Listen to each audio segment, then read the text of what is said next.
Olá, crianças! Sejam bem-vindos! Vamos agora continuar com a nossa aula de matemática. Abram aí o seu livro na página 166, tá certo? O nosso conteúdo é medidas e comprimento, ok? Vamos lá? Para medir algo, podemos usar o palmo, né? Às vezes a gente bota a mãozinha, 1 palmo, 2 palmos, 3 palmos. E a gente faz dessa maneira, né? Mas vejam só, ao concluir a medição, as crianças obteram medidas diferentes. Aqui tem, no começo, tem assim, para medir, podemos usar o palmo, o passo e os pés. Aí tem Carla e Jorge, estão medindo a mesa da sala de aula, tá? Então, ao concluir a medição, então essas crianças obtiveram medidas diferentes, não é verdade? Então, o outro mediu 15 palmos, já a menina mediu 13 palmos, não é? Então, isso acontece porque a medida não está exata, não é isso? Eles fizeram com a mão, não é? Não usaram nenhum instrumento que possa medir. Então, foi mais ou menos assim. Dá tanto, né? Então, aqui a medida não é exata. Então, vejam só. Antigamente, utilizavam partes do corpo como instrumento de medida. Mas isso causava muita dúvida entre as pessoas, pois cada pessoa encontrava um resultado diferente. Para evitar essa tamanha confusão, foram criados ao longo do tempo instrumentos para se obter o mesmo resultado a medir, não é? Alguma coisa, instrumentos estes, não é?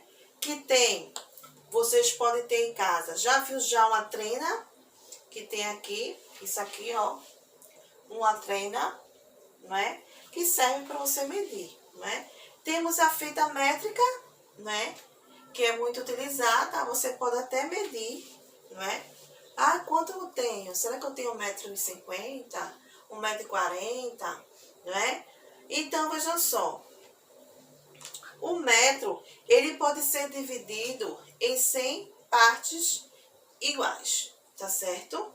Então, tem o nome também, já viu uma régua? Tem centímetro.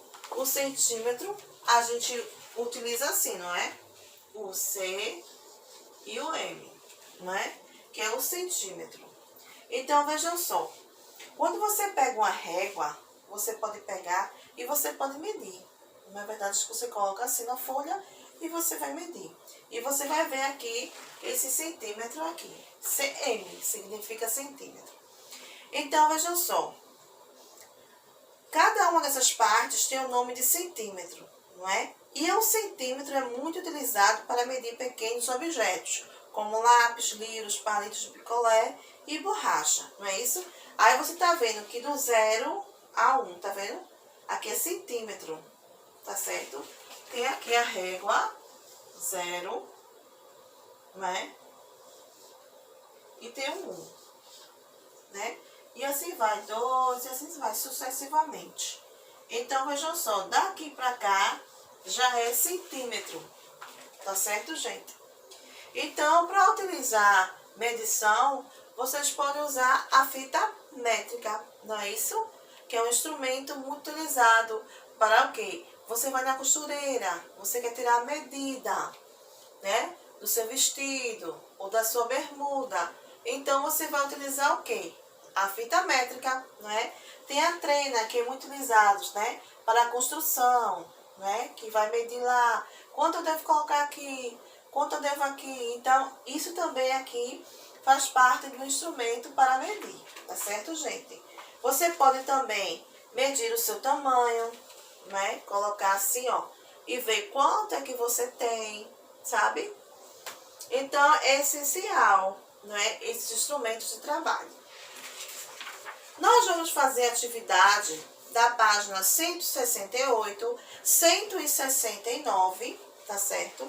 170, 171, 172 e 173, tá bom? A atividade aqui, ok?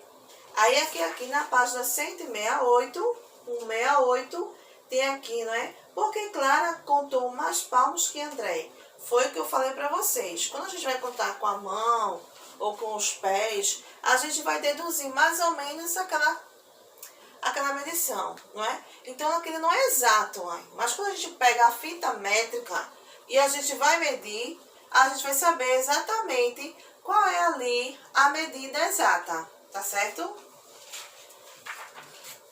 Você pode pegar uma régua também para medir alguma coisa, se você quiser, não é isso?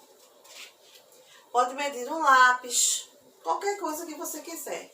Então, tem aqui também, ó, na página 171, resposta pessoal, que você vai responder, não é? Na sua sala de aula, você vai medir e registrar aqui. Só que isso aqui não é possível, né? Então, sua borracha, você tem em casa borracha? Aí você mede. Seu caderno, você tem em casa, você mede. Tampo da sua mesa, se você tiver em casa, você vai medir. A altura da mesa do professor. Aí você não tem como medir, né? Comprimento do quadro, também não tem como medir. E largura da sua cadeira, certo? Então, você vai fazer aquilo que dá para você ter a resposta. O que não der, não tem problema, tá certo, gente? Ok? Então, a página 172, não é? E a página 173. Aí aqui tem a lebre e a tartaruga, que também, não é? É uma fábula e tem uma moral de história, né? Da lebre e a tartaruga. E tem aqui também um quesito sobre extra produção de texto também, tá? Solução de problemas também, que é fácil para vocês fazerem, tá certo? Então, vejam só. Nessa página 173, quanto a lebre percorreu do ponto até o ponto B? Então, vejam só. Vocês vão olhar aqui, não é? Que aqui, ó, tem aqui 60 quilômetros, não é? Vai pegar os 60 quilômetros, certo? Subtrair menos, mais o 20 quilômetros, certo? E vai agora subtrair 60 menos 20, que vai dar 40, tá certo? Então, a resposta é: a lebre percorreu 40 quilômetros, né? Ele quer saber quanto ela percorreu do ponto A e do ponto B. Aí o ponto A tem lá e tem o ponto B. Aí você vai ver. Aí tem lá 60, não é? Menos 20. 60 é o ponto B e 20 é o ponto A, tá certo? Aí já na letra B, quantos quilômetros a tartaruga percorreu sozinha, descontando o que a lebre já havia percorrido, não é? Aí aqui tem o cálculo. Aí no caso dá 180, que tem aqui, não é? Que é a chegada, menos 60, que vai dar o quê?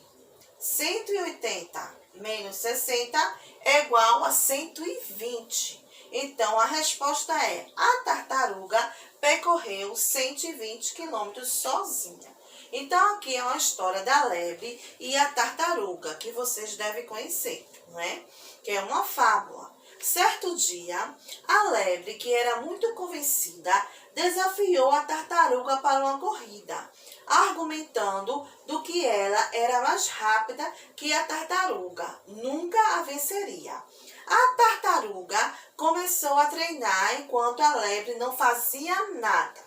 Chegou o dia da corrida, a lebre e a tartaruga se colocaram nos seus lugares e, após o sinal, partiram. A tartaruga estava a correr mais depressa que conseguia, mas rapidamente foi ultrapassada pela lebre, que, percebendo já estar uma longa distância de sua concorrente, deitou-se e dormiu, não é? Enquanto a lebre dormia, não se dava conta que a tartaruga ia se aproximando mais rapidamente. da linha de chegada. Quando acordou, a lebre, horrorizada, viu que a tartaruga estava muito perto da linha de chegada. Assim, a lebre começou a correr, não é isso? E o mais depressa que pôde, tentando a todo custo ultrapassar a tartaruga, mas não conseguiu. Ela dormiu e a tartaruga aproveitou, não é? Moral da história: devagar se vai ao longe, porque a tartaruga, ela anda bem devagarzinho, né? E a lebre, com certeza ia ganhar a tartaruga, mas ela foi dormir, então a tartaruga, olha, na sua calma, passou ela, não é? Pronto, gente. Isso daqui é a nossa atividade e você vai responder esse primeiro quesito que eu ensinei a vocês agora, tá certo, gente? Um beijo para vocês, fiquem com Deus e até o nosso próximo vídeo, tá bom? Tchau!